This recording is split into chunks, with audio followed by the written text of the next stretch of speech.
Quatrièmement, il s'agit de l'un des morceaux les plus redoutables du répertoire classique sur le plan technique. Léo sentit son souffle se suspendre. Il connaissait cette ballade dans ses moindres recoins, ses cascades de notes fulgurantes, son âme d'une intensité tragique, sa réputation de mettre à genoux les pianistes les plus chevronnés. Il avait caressé le rêve de la maîtriser un jour, sans jamais avoir l'audace de l'effleurer sur un véritable piano à queue de concert. La prestation de Stéphane était, sans surprise, absolument parfaite. Ses mains, véritables prodiges de vélocité et de contrôle, semblaient danser sur le clavier, négociant les sections les plus périlleuses avec une facilité étudiée qui trahissait une vie de discipline. L'auditoire était suspendu à ses lèvres, hypnotisé. Néanmoins, au milieu de cette perfection glacée, un détail vint perturber la concentration de Stéphane. Ce sans-abri, Léo, se tenait toujours au fond de la salle, et sur son visage se lisait une expression que l'illustre pianiste interpréta comme une forme d'arrogance insupportable. L'homme paraissait habité par la musique, comme s'il en saisissait l'essence même, comme s'il était un citoyen de ce royaume de l'art et du raffinement. Quelle légitimité un tel individu pouvait-il avoir à comprendre les sacrifices, les décennies de labeur, le talent brut indispensable pour dompter une telle œuvre? C'était une offense silencieuse. Stéphane acheva son morceau et fut salué par une nouvelle ovation. Tandis qu'il s'inclinait, son regard balaya la salle et s'arrêta de nouveau sur Léo. Une idée cruelle et séduisante commença à éclore dans son esprit, une façon théâtrale de rappeler à tous l'ordre établi, de tracer une ligne claire entre ceux qui appartenaient à ce cénacle et ceux qui n'étaient que des intrus. Alors que le tumulte des applaudissements s'apaisait, Stéphane demeura assis, un sourire énigmatique flottant sur ses lèvres. Plutôt que de présenter la pièce suivante, il désigna d'un geste ample l'arrière de la salle de concert. Mesdames et messieurs, sa voix, projetée avec l'aisance de l'habitude, résonna, teintée d'une nuance de condescendance amusée. J'observe au fond de la salle un auditeur particulièrement captivé, qui semble touché au plus haut point par la performance de ce soir. Instinctivement, des centaines de visages se tournèrent vers Léo, qui sentit le poids de tous ces regards comme une chape de plomb. Une bouffée de chaleur envahit son visage, lui montant aux joues alors qu'il réalisait être devenu l'épicentre de l'attention générale. « Vous, oui vous » enchaîna Stéphane, son index pointé sur lui sans équivoque. L'homme au manteau élimé. Votre concentration est des plus flatteuses. Dites-moi, pratiquez-vous le piano? La question resta en suspens dans l'air, un piège rhétorique évident. Le cœur de Léo martelait sa poitrine avec une violence inouïe. Il sentait l'atmosphère de la salle se transformer, la déférence admirative laissant place à une curiosité malsaine et spectatrice. Un peu, parvint à souffler Léo, sa voix si faible qu'elle fut presque absorbée par le vaste silence. Le sourire de Stéphane s'accentua, devenant presque carnassier. Un peu? Quelle fausse modestie! Assurément, un amateur aussi éclairé de Chopin ne refuserait pas de nous offrir une brève démonstration pour le plus grand plaisir de nos généreux hôtes. Des rires gênés et excités se propagèrent dans l'assistance. Le public avait saisi l'enjeu. Un maître allait humilier un pauvre diable qui avait eu le tort de ne pas rester à sa place. C'était un spectacle cruel, mais pour beaucoup, irrésistiblement captivant. « Oh, je ne pourrai jamais » balbutia Léo, faisant un pas en arrière comme pour s'effacer. « Quelle sottise !» Le coupa Stéphane, se levant avec une grâce calculée et lui désignant le piano. « La musique n'appartient-elle pas à tous? Vous n'oseriez pas décevoir les mécènes qui rendent de telles soirées possibles. » Le piège était infaillible. Le refus serait perçu comme de l'impolitesse, l'acceptation comme une folie menant à une humiliation garantie. Stéphane l'avait mis au pied du mur et il jubilait intérieurement. Madame Dubois, au premier rang, se redressa, l'intérêt pétillant dans ses yeux. Des murmures parcoururent les rangs.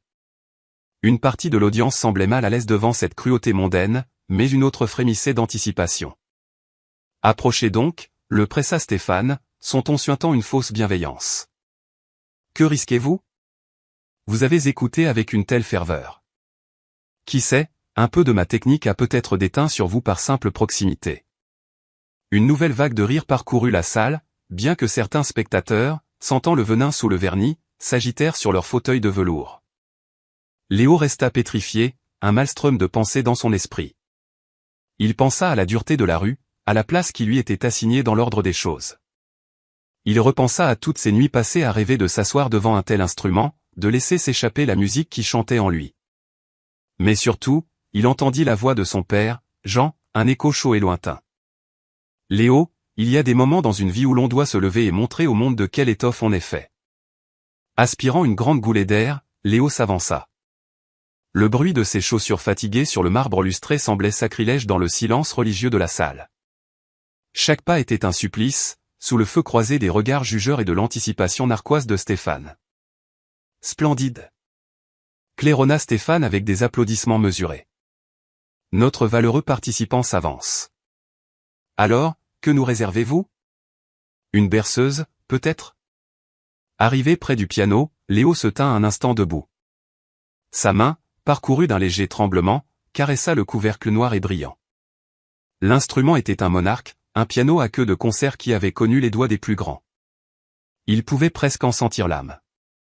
À vrai dire, sa voix, d'abord hésitante, s'affermit, je songeais à la ballade numéro 1 en sol mineur, de Chopin. Le silence qui suivit fut absolu. Le sourire de Stéphane se figea, puis se recomposa, plus tendu, plus cassant. La ballade numéro 1. Répéta-t-il, une pointe de mépris dans l'incrédulité. Mon bon ami, c'est un Everest du répertoire. Cela exige une vie de dévouement, une virtuosité, je sais ce que cela exige, l'interrompit Léo avec une douceur désarmante en prenant place sur le banc. Ses mains se posèrent sur le clavier et, pour la première fois de cette soirée infernale, un sentiment de paix l'envahit. Stéphane émit un rire bref et sans joie. Fort bien. Éblouissez-nous. L'expérience promet d'être édifiante pour nous tous. L'auditoire retint collectivement son souffle. Une pitié mêlée de malaise flottait dans l'air. Pourtant, quelques observateurs plus attentifs notèrent une assurance dans la posture de Léo, dans la façon dont ses doigts se courbaient naturellement au-dessus des touches. Stéphane recula, croisant les bras, en position de juge. Il anticipait la cacophonie, le moment où l'imposteur s'effondrerait sous le poids de son arrogance. Il se voyait déjà l'interrompre avec une fausse compassion, restaurant l'harmonie et l'ordre. À votre guise, dit-il, sa politesse outrancière sonnant comme une insulte. Léo ferma les paupières.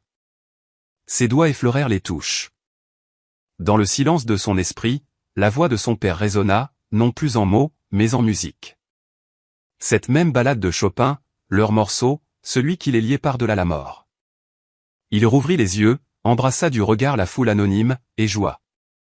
Les premières notes s'élevèrent, d'une pureté cristalline, et le masque de suffisance de Stéphane commença à se craqueler. L'introduction de la ballade numéro 1 de Chopin jaillit des doigts de Léo avec une autorité et une clarté qui provoquèrent une onde de stupeur dans la salle. Ce n'était pas le tâtonnement d'un novice. C'était le phrasé d'un maître, le toucher d'une âme ayant intimement communié avec cette musique. Le visage de Stéphane passa de la moquerie à l'incompréhension, puis à une sorte de panique. C'était inconcevable. La justesse technique, l'intelligence musicale, la charge émotionnelle, c'était comme si le fantôme de Chopin lui-même avait pris possession de son instrument. Quand Léo entama le thème principal, son interprétation révéla des strates de complexité qui laissèrent Stéphane pantois. Il exhumait des lignes de contrepoint que Stéphane n'avait jamais remarquées, tissant une tapisserie sonore d'une richesse inouïe. Le public était littéralement saisi. Madame Dubois avait la bouche bée. Les spectateurs, qui s'attendaient à une farce, se retrouvèrent témoins d'un miracle. Les doigts de Léo se déchaînèrent dans la section médiane avec une agilité foudroyante. Les arpèges et les traits rapides, cauchemars de bien des concertistes, semblaient sous ses mains d'une facilité déconcertante. Mais au-delà de la prouesse, son jeu possédait ce qui faisait défaut à celui de Stéphane, une âme mise à nu. Il ne se contentait pas d'exécuter des notes, il confessait une histoire. Chaque mélodie était un chapitre de sa vie, parlant d'espoir brisé, de rêves en attente, de beauté trouvée dans la misère. La musique était le miroir de son être, révélant une noblesse que sa misérable apparence avait cachée. Stéphane, malgré lui, écoutait. Il n'était plus le juge, mais l'élève. Il était aspiré par la vision de Léo. L'apogée de la ballade arriva, et Léo s'y jeta avec une ferveur qui coupa le souffle de l'auditoire. Son corps entier participait à la musique, chaque mouvement était une note une parcelle de son âme. Le piano, sous ses doigts, ne sonnait plus de la même façon, il pleurait, il criait, il chantait, comme s'il avait enfin trouvé son véritable maître. En abordant la coda, le jeu de Léo acquit une dimension quasi mystique. La mélancolie de Chopin devint sienne, universelle. Des larmes silencieuses traçaient des sillons sur ses joues burinées, mais son jeu n'en fut que plus intense, plus vrai. L'auditoire était pétrifié, suspendu à chaque son. Des sanglots discrets se firent entendre. Ce n'était plus un concert, c'était une épiphanie collective. Stéphane était là, immobile. Son univers de certitude s'effondrait note après note.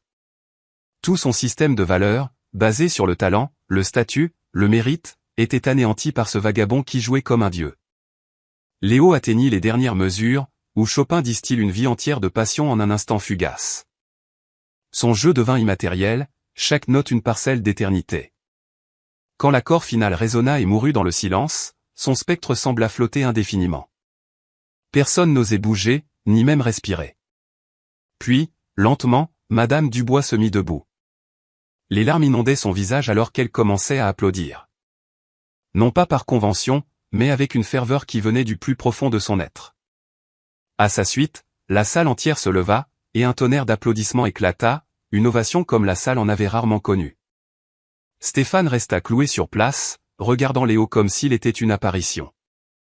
L'homme qu'il avait méprisé venait de lui donner une leçon d'art et d'humanité qu'il n'oublierait jamais. Il avait eu tort, sur toute la ligne. Sur le banc, Léo était submergé. Jamais il n'avait joué pour personne d'autre que lui-même. Jamais il n'aurait pu imaginer un tel accueil. Des années de pratique clandestine sur des instruments de fortune, des heures à déchiffrer des partitions photocopiées, tout cela avait convergé vers cet instant irréel. Stéphane s'approcha, comme dans un rêve. « Vous jouez depuis quand » demanda-t-il, sa voix dépouillée de toute son arrogance. « Depuis l'âge de 7 ans, répondit Léo d'une voix douce, essuyant ses larmes. Mon père, Jean, m'a tout appris. Il était pianiste. Il n'a jamais eu cette chance. Stéphane sentit sa carapace de certitude se briser. Je vous dois des excuses. Mon comportement a été impardonnable. Le silence se fit dans le public, respectueux de cet échange. Vous ne me devez rien, dit Léo en se relevant. La musique n'appartient à personne. Elle se donne à qui sait l'écouter. Stéphane acquiesça, profondément touché. Accepteriez-vous de jouer la suite du programme? Je crois que le public le mérite. S'il vous plaît, insista-t-il, et ce mot, pour la première fois, était chargé d'un respect sincère. En 30 ans de carrière, je n'ai jamais entendu Chopin jouer avec une telle authenticité. Oui, continuez, s'il vous plaît. Lança Madame Dubois. Un chœur d'approbation s'éleva de la salle. L'atmosphère guindée du début avait laissé place à une communion chaleureuse. Léo regarda ces visages, non plus comme une foule hostile, mais comme des individus réunis par la même émotion. Un autre morceau, alors, murmura-t-il. Stéphane s'effaça, lui cédant la scène. Léo choisit le nocturne en mi bémol majeur de Chopin, une pièce qui avait été sa compagne dans les nuits de solitude. Dès les premières notes, la magie opéra de nouveau. L'interprétation était plus intime, une confidence murmurée à l'oreille de chaque auditeur, une berceuse tissée de mélancolie et d'espérance. Dans la salle, chacun se laissa emporter, réfléchissant à ses propres préjugés. Stéphane écoutait, fasciné. Léo était un artiste total. Il lui rappelait pourquoi il avait consacré sa vie à la musique, avant que la vanité ne s'en mêle. À la fin du nocturne, sous une nouvelle ovation, Stéphane monta sur scène et serra la main de Léo. Mesdames et messieurs, déclara-t-il d'une voix empreinte d'une humilité nouvelle, ce soir, vous avez assisté à la révélation d'un immense artiste. Léo nous a rappelé que la musique transcende les origines et le statut. Elle n'est que le courage de partager ce qui vibre dans nos cœurs. 6 mois plus tard, Léo arpentait les mêmes couloirs de marbre de la Philharmonie de Paris, mais le monde avait changé. Son nom, Léo Blanchard, s'étalait en lettres capitales sur le programme de la soirée. Des affiches annonçaient son grand début, financé par une fondation pour jeunes talents fraîchement créée par Stéphane. Madame Dubois l'accosta, le visage illuminé. Mon cher Léo, qui aurait cru que l'homme qui se terrait au fond de la salle il y a 6 mois serait aujourd'hui notre soliste? Je suis le même homme, répondit Léo en souriant. J'ai simplement un meilleur piano. Stéphane le rejoignit, son attitude transformée. La rencontre avec Léo avait été un électrochoc salutaire, le poussant à utiliser sa notoriété pour soutenir les talents oubliés. Ce soir, geste symbolique de sa métamorphose, il serait son tourneur de page. Le trac? Demanda-t-il. Terrifié, avoua Léo, mais rempli de gratitude. Sans votre défi, ce soir-là. Sans mon odieuse arrogance, voulez-vous dire, rectifia Stéphane. J'ai presque laissé mon orgueil étouffer un miracle. Je suis encore en train d'apprendre à être un homme meilleur. La salle affichait complet. La légende du sans-abri prodige avait fait le tour de la ville. Mais les gens étaient venus pour revivre l'émotion pure qui les avait bouleversés. Quand Léo s'assit au piano, il repensa à son long voyage.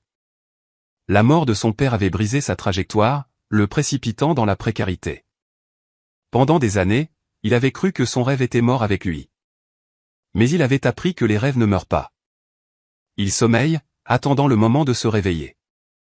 Les lumières baissèrent. Léo entama son récital avec la même ballade de Chopin. Mais ce soir, il ne la jouait plus comme un acte de défi, mais comme un hymne à la résilience, à la beauté des secondes chances et au courage d'être soi-même. Dans l'auditoire, Stéphane l'écoutait, les larmes aux yeux. Il avait passé sa vie à polir sa technique, à chercher la perfection. Léo lui avait enseigné que la perfection ne réside pas dans les notes, mais dans la capacité de la musique à tisser un lien entre les âmes. Alors que le dernier accord s'évanouissait et que le public se levait comme un seul homme, une vérité simple et profonde emplit la salle, la musique la plus sublime naît parfois dans les lieux les plus sombres, jouée par des mains qui ont connu le désespoir et qui ont su en extraire l'espoir.